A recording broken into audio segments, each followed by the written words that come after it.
പറയുന്ന എന്തിനാ നോക്കണേ, കമ്മ്യൂണിസ്റ്റുകാരായ ആളുകൾ കേരളത്തിൽ മന്ത്രിമാരാവുകയും ഇപ്പോൾ ഇതിനു മുമ്പ് പോയ കമ്മ്യൂണിസ്റ്റുകാർ പലരും അവിടെ പോയി പ്രസാദവും വാങ്ങിയിട്ടില്ല, അവിടെ പ്രാർത്ഥിച്ചിട്ടുമില്ല, ഒന്നുമില്ല. ഇപ്പോൾ കടകംപള്ളി സുരേന്ദ്രൻ്റെ ഒരു കാലമാവുമ്പോൾ കമ്മ്യൂണിസ്റ്റുകാർക്കും ചില മാറ്റങ്ങൾ ഉണ്ടാവും. നല്ലതോ ചീത്തയോ ഒക്കെ അവർ തീരുമാനിച്ചോട്ടെ.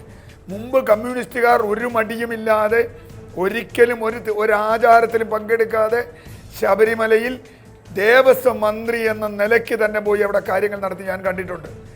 പൂർണ്ണമായ കമ്മ്യൂണിസ്റ്റുകാരൻ ദേവസ്വം ബോർഡ് മെമ്പറായിരുന്നിട്ടുണ്ട് കേരളത്തിൽ. ഇതേ ജയശങ്കറിന് എന്നേക്കാൾ അറിയാം. ജയശങ്കർ അവരുടെ പേര് പറയും, എനിക്ക് പേര് പറയാൻ ഓർമ്മയില്ല. അപ്പോൾ തീർച്ചയായിട്ടും അത്തരം ഉള്ളൊരു സ്ഥലമാണിത്. ഇവിടെ എനിക്ക് മുരളീധരനോട് പറയാനുള്ളത്, ഇത്തരം വാദങ്ങൾ കേരളം പോലൊരു മണ്ണിൽ ഇറക്കി വെറുതെ മോശക്കാരനാവരുത്. അതുകൊണ്ട് ഇത് ശരിയല്ല. ദൈവത്തെ, ആരാധനയെ നമ്മൾ പറയുന്ന രൂപത്തിലേക്ക് മാത്രം ചുരുക്കുന്നത് ശരിയല്ല. ദൈവം എല്ലാം അറിയുന്നവനും എല്ലാം നിറഞ്ഞവനുമാണെങ്കിൽ അത് പൂവിലും ഉറുമ്പിലുമൊക്കെ ഉണ്ടെന്നാണല്ലോ നമ്മുടെ പുരാണങ്ങളൊക്കെ പറയുന്നത്. അങ്ങനെയെങ്കിൽ ഏതിനെയും ആരാധിക്കാം, നിരീശ്വരവാദിയാവാം, ബ്രഹ്മത്തിനെ ആരാധിക്കാം. ശബരിമല പ്രത്യേകിച്ച് നമ്മൾ പറയേണ്ടതില്ലല്ലോ. ഇപ്പോൾ ഗുരുവായൂരാണെങ്കിൽ KT ജലീൽ പോയാൽ സംഗതി കുറച്ച് കുഴപ്പമാണ്. നേരെ മറിച്ച് പത്മനാഭസ്വാമി ക്ഷേത്രത്തിൽ പോകാൻ പറ്റില്ല, മതേതരത്വം കാണിക്കാൻ പറ്റില്ല. മതേതരവാദിക്ക് പോകാൻ കഴിയുന്ന ഒരു സ്ഥലം ശബരിമലയാണ് എന്നതുകൊണ്ട് യേശുദാസിന് മുല്ലക്കൽ ക്ഷേത്രത്തിൽ പോകാം, ഗുരുവായൂർ പോകാൻ പാടില്ല എന്നുള്ള തർക്കം നമ്മൾ ഒരുപാട് ചർച്ച ചെയ്തതാണ്.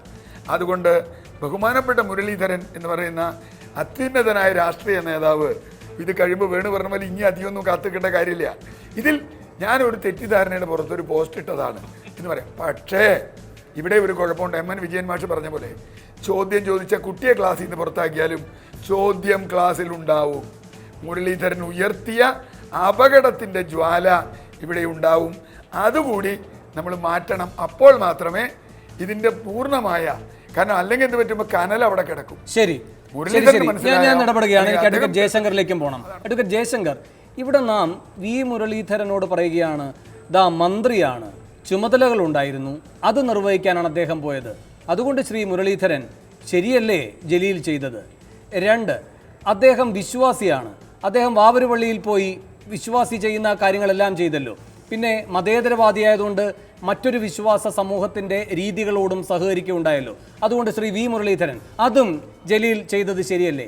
ഈ നാട്ടിൽ ഇങ്ങനെയാണോ അഡ്വക്കേറ്റ് ജയശങ്കർ ചർച്ച നടക്കേണ്ടത്? മന്ത്രിയുമല്ല വിശ്വാസിയുമല്ല, ജലീലിന് പോകണമെന്ന് തോന്നി, അതുകൊണ്ട് ജലീൽ പോയി. ആ നിലയിൽ നമുക്ക് ഈ വിഷയത്തെ കണ്ടാൽ, അങ്ങ് നിയമവിദഗ്ധൻ കൂടിയാണല്ലോ, ഭരണഘടനാ പ്രശ്നം വല്ലതും ഉണ്ടോ? കാരണം 2 കാര്യങ്ങളാണ്. ഒന്ന്, സഞ്ചാര സ്വാതന്ത്ര്യം, അത് ജലീലിന് ഭരണഘടന അനുവദിക്കുന്നുണ്ടല്ലോ, അദ്ദേഹം അത് വിനിയോഗിച്ചു. സന്നിധാനത്തിലല്ല, എവറസ്റ്റിൽ വേണമെങ്കിലും പോകും. 2, അഭിപ്രായ സ്വാതന്ത്ര്യം ഭരണഘടന നൽകുന്നതാണല്ലോ, അദ്ദേഹം അതിലെ അദ്ദേഹത്തിൻ്റെ അനുഭവം എന്താണോ ആ അനുഭവം അദ്ദേഹത്തിന് തോന്നിയ രൂപത്തിൽ അവതരിപ്പിക്കുകയും ചെയ്തു. അതുകൊണ്ട് ശ്രീ മുരളീധരന് ബാധകമാകുന്ന എല്ലാ അനുബന്ധ വ്യവസ്ഥകളോടെയും വേണമോ ജലീലിൻ്റെ ചെയ്തികളെ നാം ഈ ഘട്ടത്തിൽ വിലയിരുത്താൻ? അല്ല, അങ്ങനെയല്ല. ശ്രീ മുരളീധരൻ്റെ നിലപാട് തെറ്റാണ്, അത് ദുഃഖകരമാണ്, നിർഭാഗ്യകരമാണ്, അപലപനീയവുമാണ്. ഞാൻ ഈ പ്രശ്നത്തെ വേറൊരു രീതിയിലാണ് സമീപിക്കുന്നത്. ഇവിടുത്തെ പ്രശ്നം എന്താ? ശ്രീ മുരളീധരൻ ഉദ്ദേശ രീതിയിലല്ല, ശബരിമല മതസൗഹാർദ്ദത്തിൻ്റെ അല്ലെങ്കിൽ മതനിരപേക്ഷതയുടെ കൂടി ഒരു പ്രതീകമായിട്ട് മാറുന്നത് കേരളത്തിലെ മറ്റ് ക്ഷേത്രങ്ങളിൽ അഹിന്ദുക്കൾക്ക് പ്രവേശനം നിഷേധിച്ചിരിക്കുകയാണ്. മിക്കവാറും ക്ഷേത്രങ്ങളിലും അഹിന്ദുക്കൾക്ക് പ്രവേശനം നിഷേധിച്ചിരിക്കുകയാണ്. ശബരിമലയെ സംബന്ധിച്ചുള്ള അങ്ങനെ ഒരു പ്രശ്നമില്ല. അതുകൊണ്ട് ജലീൽ പോയതിൽ ആ രീതിയിൽ ഒരു തെറ്റുമില്ല. ജലീൽ മുസ്ലിം സമുദായ അംഗമാണ് എന്നുള്ളത് കൊണ്ട് അദ്ദേഹം ശബരിമലയിൽ പോകാൻ പാടില്ല എന്നൊരു വാദമാണെങ്കിൽ അത് തെറ്റാണ്. രണ്ടാമത്തെ കാര്യം, അദ്ദേഹം പോയത് മന്ത്രി എന്നുള്ള നിലയ്ക്കാണ്, കർത്തവ്യ നിർവഹണത്തിൻ്റെ ഭാഗമായിട്ട് ആണ് എന്ന് വരുമ്പോൾ അദ്ദേഹം ഇരുമുടിക്കെട്ട് ഏറ്റാത്തതിൻ്റെയും കറുത്ത മുണ്ടെടുക്കാത്തതിൻ്റെയും പോരായ്മ നികന്നു എന്ന് ഞാൻ വിചാരിക്കുന്നു. മൂന്നാമത്, അവിടെ പ്രസക്തമായ ഒരു പ്രശ്നം ഉണ്ടാകാമായിരുന്നു. അദ്ദേഹം ശബരിമലയിൽ പോയിട്ട് ക്ഷേത്രാചാരങ്ങൾക്ക് വിരുദ്ധമായി എന്തെങ്കിലും പ്രവർത്തിച്ചിരുന്നെങ്കിൽ ശ്രീ മുരളീധരനും അദ്ദേഹത്തിൻ്റെ പാർട്ടിക്കാർക്ക് തീർച്ചയായിട്ടും അതിനെ അപലപിക്കാമായിരുന്നു, അത് പ്രതിഷേധിക്കാമായിരുന്നു, പന്തംകൊളുത്തി പ്രകടനം നടത്തുകയും ബന്ദ് നടത്തുകയും ചെയ്യാമായിരുന്നു. പക്ഷേ അദ്ദേഹം ക്ഷേത്രാചാരങ്ങൾ അനുസരിച്ചാണ് പ്രവർത്തിച്ചത്. അതിൽ അത്ഭുതകരമായിട്ടുള്ള കാര്യം, ശ്രീ ജലീൽ ശബരിമലയിൽ പോയതിലും അവിടെ ചന്ദ്രൻ വാങ്ങിച്ചതിനും തീർത്ഥം വാങ്ങിച്ചതിനും ആരെങ്കിലും ഒരു കൂട്ടർ എതിർക്കുക ഞാൻ വിചാരിച്ചു. ഇന്ന് വൈകുന്നേരം ഇതായിരിക്കും ചർച്ച ചെയ്യാൻ വിചാരിച്ചു. പക്ഷേ ഞാൻ വിചാരിച്ചത് സമസ്ത കേരള ജംഇയ്യത്തുൽ ഉലമ ശ്രീമാൻ ജലീലിനെതിരായിട്ട് ഫത്വ പുറപ്പെടുവിക്കുകയും അത് അദ്ദേഹത്തെ വിലക്കുകയും അദ്ദേഹത്തെ ഇസ്ലാം ദീനിൽ നിന്ന് പുറത്താക്കുകയും ചെയ്യും. അതിനെക്കുറിച്ച് ഇന്ന് ചർച്ച നടക്കുന്ന വിചാരിച്ചു. പക്ഷേ സംഭവിച്ചത് മറിച്ചാണ്. മുരളീധരനാണ് ഈ വിഷയം ഉണ്ടാക്കിയത്. ഞാൻ ഒരു കാര്യം കൂടി പറയട്ടെ. കൃത്യം 9 കൊല്ലം മുമ്പ് അന്നത്തെ മുഖ്യമന്ത്രി ബഹുമാനപ്പെട്ട VS അച്യുതാനന്ദനും അന്നത്തെ ദേവസ്വം മന്ത്രി നമ്മുടെ G സുധാകരനും ശബരിമലയിൽ പോവുകയുണ്ടായി. ഇവർ രണ്ടുപേരും ശ്രീകോവിലിൻ്റെ നേർക്ക് തിരിഞ്ഞു പോലും നോക്കിയില്ല, കൈകൂപ്പിയില്ല, ക്ഷേത്രാചാരങ്ങൾ അനുസരിക്കാൻ പോയിട്ട് അതിനെക്കുറിച്ച് ചിന്തിക്കുക പോലും ചെയ്തില്ല. അപ്പോൾ മുരളീധരനും പരാതി ഉണ്ടായില്ല, ആർക്കും പരാതി ഉണ്ടായില്ല. കാരണം G സുധാകരനിൽ നിന്ന് നമ്മളത് പ്രതീക്ഷിച്ചില്ല, അച്യുതാനന്ദനിൽ നിന്ന് പ്രതീക്ഷിച്ചില്ല. കാരണം അവരിൽ നിന്ന് നമുക്ക് പ്രതീക്ഷിക്കാൻ പറ്റുകയില്ല. മറിച്ച് ഇവിടെ കടകംപള്ളി സുരേന്ദ്രൻ അങ്ങോട്ട് നോക്കി കൈകൂപ്പിയലാണ് ഇവിടെ മുരളീധരൻ പ്രയാസം. എൻ്റെ മുരളീധരൻ ഇതൊക്കെ വലിയ കഷ്ടമല്ലേ? G സുധാകരനായിരിക്കും നിങ്ങളിത് പറയുമായിരുന്നു. അദ്ദേഹം നിങ്ങളെ വാമൊഴി വഴക്കം കൊണ്ട് കുളിപ്പിച്ചേനെ എന്ന് മാത്രമല്ല അതിനെക്കുറിച്ച് കവിതയും എഴുതിയേനെ. ശ്രീ വി മുരളീധരന്റെ മറുപടിക്ക് ശേഷം എനിക്കൊരു ഇടവേളയിലേക്ക് പോകാം. അല്ലല്ല, ഞാൻ അതുകൊണ്ട് തന്നെയാണ് പറഞ്ഞത്. ഞാൻ ആ ഫേസ്ബുക്ക് പോസ്റ്റിൻ്റെ തുടക്കത്തിൽ ഞാൻ പറഞ്ഞിട്ടുണ്ട്, ഹിന്ദു അല്ലാത്ത അല്ലെങ്കിൽ ഇതര മതസ്ഥരായിട്ടുള്ള ആളുകൾ അവിടെ പോകുന്നതിനെ ഞാൻ എതിർക്കുന്നില്ല. പക്ഷേ യേശുദാസ് അവിടെ പോയിട്ടുണ്ടല്ലോ. യേശുദാസ് പോയി തൊഴുന്നത് ഈ അടുത്ത ദിവസമല്ലേ നമ്മൾ പത്രങ്ങളിലൊക്കെ വായിച്ചിട്ടുള്ളത്. അങ്ങനെ ഒരു മതത്തിൻ്റെ നമ്മുടെ ക്ഷേത്രങ്ങളൊന്നും തന്നെ മതത്തിൻ്റെ അടിസ്ഥാനത്തിലല്ല. നമ്മുടെ ക്ഷേത്രങ്ങൾ ആ ക്ഷേത്രങ്ങളുടെ ആചാരങ്ങളുടെ അടിസ്ഥാനത്തിലാണ്. അവിടുത്തെ തന്ത്രിമാരാണ്, ആ തന്ത്രിക്കാണ് അവിടുത്തെ ആചാരങ്ങളെക്കുറിച്ച് അറിവുള്ള ആളുകൾ. നമ്മൾ ഈ ചർച്ചയിൽ പങ്കെടുക്കുന്ന ആളുകൾക്കൊക്കെ ഒരു പൊതുവായിട്ടുള്ള അറിവുണ്ട് എന്നുള്ളതിനപ്പുറത്ത് തന്ത്രശാസ്ത്രം പഠിച്ചുകൊണ്ട് ഓരോ ക്ഷേത്രത്തിൻ്റെയും ആ ക്ഷേത്രത്തിൻ്റെ പ്രത്യേകതകൾ, ആ ക്ഷേത്രത്തിൻ്റെ പ്രതിഷ്ഠ, അതുമായിട്ട് ബന്ധപ്പെട്ടിട്ടുള്ള വിശേഷങ്ങൾ ഇതെല്ലാം അറിയുന്ന ആളുകൾ അവിടുത്തെ തന്ത്രിയാണ്. ആ തന്ത്രിമാരുടെ തീരുമാനമാണ് അതിൽ അവസാനത്തെ വാക്ക്.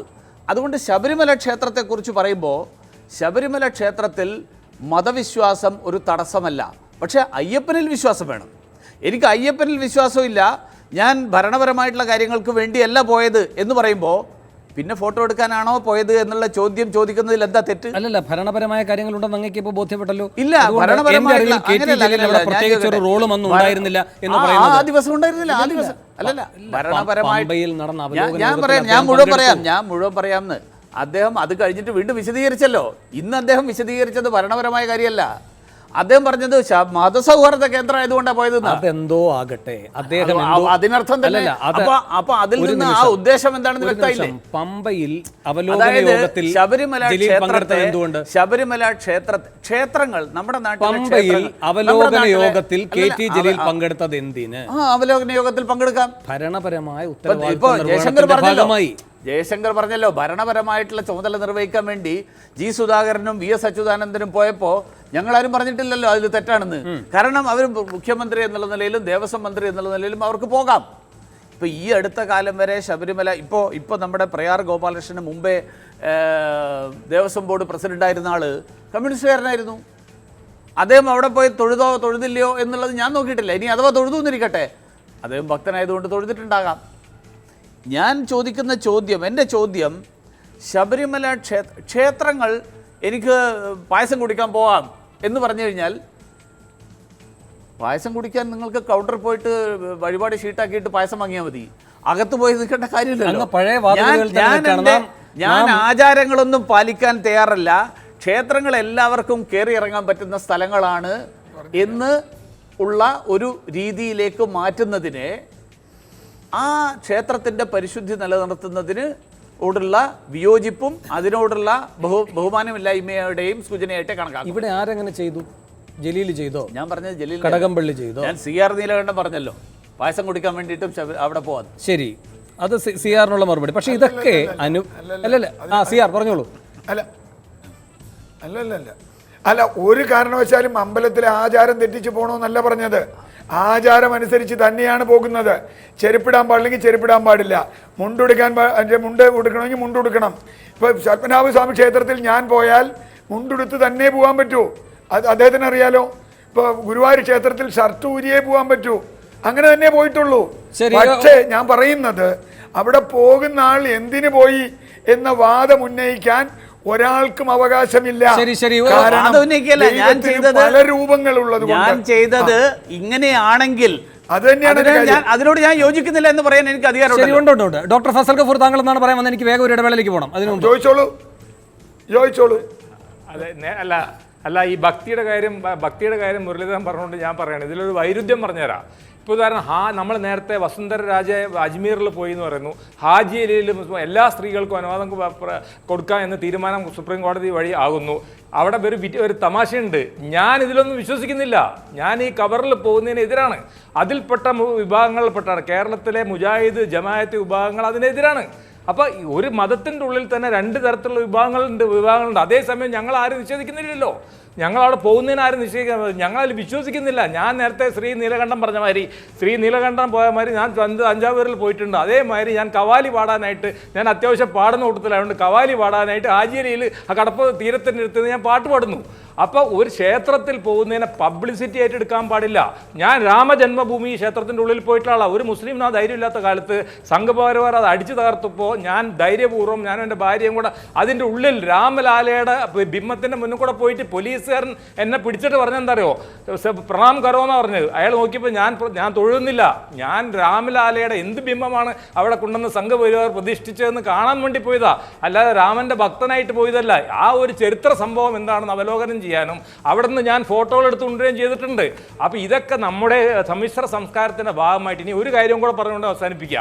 ഞാനിവിടെയൊക്കെ പോകുന്നതിനുള്ള കാരണം ഇന്ത്യയിലെ മുസ്ലിമുകൾ മതം മാറി വന്നവരാണ് എന്ന് വിശ്വസിക്കുന്ന ആളുകൾ എന്നുള്ള നിലക്ക് ഞങ്ങളുടെ പൂർവികർ, അതായത് ഞങ്ങളുടെ പൂർവികരുടെ മതമായിട്ടുള്ള ഹൈന്ദവ മതത്തിൻ്റെ ക്ഷേത്രങ്ങളിൽ ദൈവത്തിൻ്റെ വിവിധ രൂപങ്ങളുണ്ട്. എന്താണ് ഈ രൂപങ്ങൾ അവിടെ ഉള്ളത്, എന്താണ് ആ പ്രതിഷ്ഠകൾ അവിടെ നടക്കുന്നത്, എന്താണ് അവിടെ എന്താ പറയുക ഭക്തി എന്തൊക്കെ ഇതാണ് നടക്കുന്നത് എന്ന് കാണാൻ വേണ്ടിയിട്ട് കൂടിയിട്ടാണ് ഞങ്ങൾ പോകുന്നത്.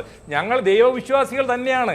ദൈവത്തിൻ്റെ ആ രൂപമോ, അപ്പോൾ ഈ പറഞ്ഞ മാതിരി അയ്യപ്പനിൽ വിശ്വസിക്കണം എന്ന് പറഞ്ഞല്ലോ, അയ്യപ്പനിൽ വിശ്വസിക്കുക എന്ന് പറഞ്ഞിട്ടുണ്ടെങ്കിൽ വലിയൊരു പ്രശ്നമുണ്ട്.